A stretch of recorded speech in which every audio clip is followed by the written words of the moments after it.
Yeah. Yeah. And finally on my list, brain to technology communication. Am I going to see that also? Because right now, this is looking pretty good for me.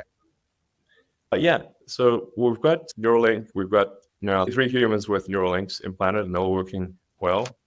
And we've upgraded devices that will have more electrodes, basically higher bandwidth, longer battery life, and everything. And so we expect to hopefully do, I don't know, 20 or 30 patients this year with the upgraded Neuralink devices.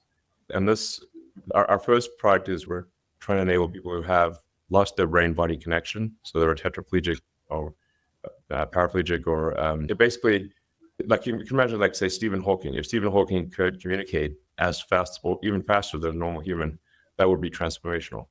Yeah. So that's our first product is being able to read the motor cortex of the brain and say that if you think about moving your hand, it will move the cursor on the screen, and it enables people to control their computer or their phone just by thinking.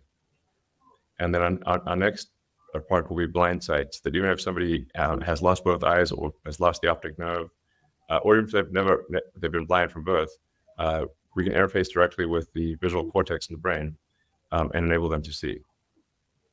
And we already have that working in monkeys, enabling people to control devices.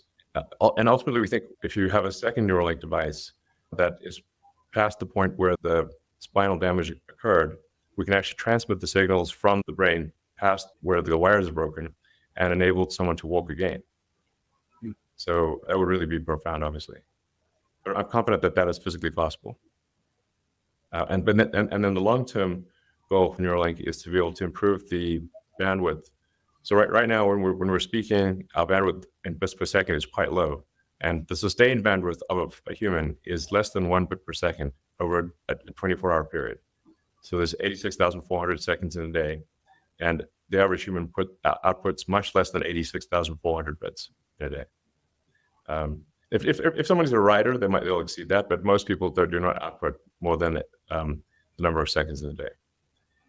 But with a Neuralink, you could increase that output capability by 1,000 or maybe 1,000,000. So it would be a profoundly different experience. Like you'd be superhuman, essentially.